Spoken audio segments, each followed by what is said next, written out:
دوستو، قربانی کرنے والوں کی ایک عجیب و غریب سوچ جو میں آپ کو بتلاتا ہوں، اور پھر اس کے بعد بتلاؤں گا کہ اگر آپ پر قرض ہے تو کیا آپ قربانی کر سکتے ہیں یا نہیں، یا پہلے قرض ادا کرنا ضروری ہے یا پہلے قربانی ضروری ہے۔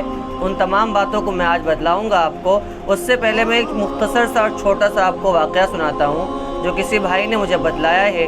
وہ بتلاتے ہیں کہ ان کے کسی رشتہ دار نے ان سے چند سال پہلے قرض لیا۔ کیا لیا؟ قرض لیا۔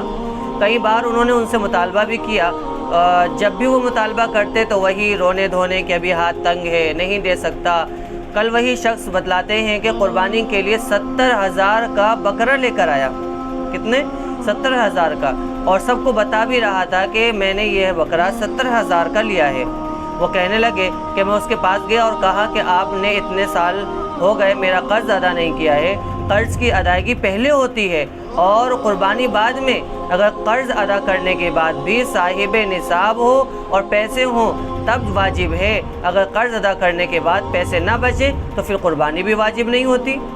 وہ کہنے لگے کہ میری اس بات پر کہ اس نے مجھ سے لڑنا شروع کر دیا کہ اب میں قربانی بھی نہ کروں کہ لوگ میرے معاشرے کے اندر مجھے کیا کہیں گے کہ یہ شخص بتاؤ قربانی بھی نہیں کر رہا ہے۔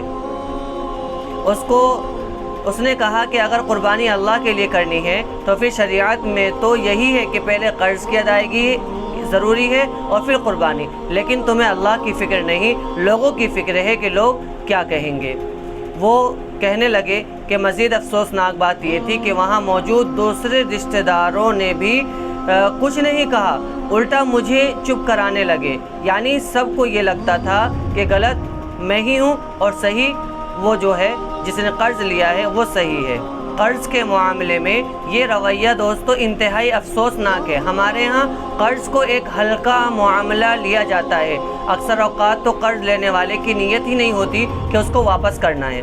کئی بار پیسے آنے کے باوجود ادا نہیں کرتے ہیں، پھر قرض دینے والا مطالبہ بھی کرے تو آگے سے قرض لینے والا ایسے لڑائی کرتا ہے کہ جیسے وہ اپنے پیسے نہیں مانگ رہا بلکہ ادھار مانگ رہا ہے۔ یہ حال ہوتا ہے، لڑائی کرتا ہے جیسے وہ اپنے پیسے نہیں مانگ رہا بلکہ ادھار مانگ رہا ہے۔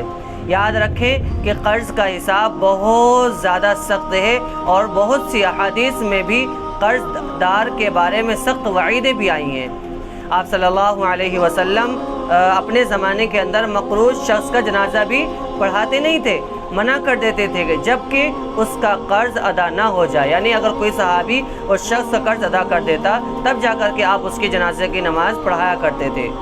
جب تک قرض باقی ہو اور موت کے بعد بھی وہ قرض کوئی وارث ادا نہ کرے تب تک بخشش نہیں ہوگی۔ یہ آخرت کا معاملہ ہے کہ جب تک آپ نے قرض ادا نہ کر دیا یا پھر آپ کے رشتہ داروں میں سے کسی نے ادا نہ کر دیا تب تک آپ کی بخشش نہیں ہوگی۔ موت کا کوئی پتہ نہیں ہوتا، اس لیے جب بھی کبھی مجبوری کے تحت قرض لیا جائے تو فوراً ادائیگی کی کوشش کرنی چاہیے۔ کئی لوگ قربانی، حج، عمرہ وغیرہ کر رہے ہوتے ہیں لیکن ان پر قرض ہوتا ہے تو پہلے قرض ادا کریں، اور اگر اس کے بعد رقم بچے تب جا کر کے اس کے ذریعے سے دوسرے فریضے انجام دیں۔ قرض لے کر قربانی کی جا سکتی ہے، لیکن تب جب معلوم ہو کہ صرف فی الوقت پیسے نہیں ہیں اور کچھ دن تک آ جانے ہیں، لیکن پہلے سے قرض باقی ہو اور وہ ادا کرنے کے بجائے قربانی کی جائے تو یہ درست عمل نہیں ہے۔ تو دوستو، آپ کو یہ بات اچھی طریقے سے سمجھ میں آ گئی ہوگی کہ جب تک آپ کے ذمے قرض ہے اور وہ قرض ادا کرنے کے بعد اب بھی اگر آپ صاحب نصاب بنتے ہیں تب جا کر کے آپ کے اوپر قربانی واجب ہوگی، ورنہ آپ پر قربانی واجب نہیں۔ آپ پہلے اپنا قرض ادا کریں، اس کے بعد قربانی کریں۔ اللہ رب العزت ہم سبھی کو عمل کی توفیق عطا فرمائے، آمین۔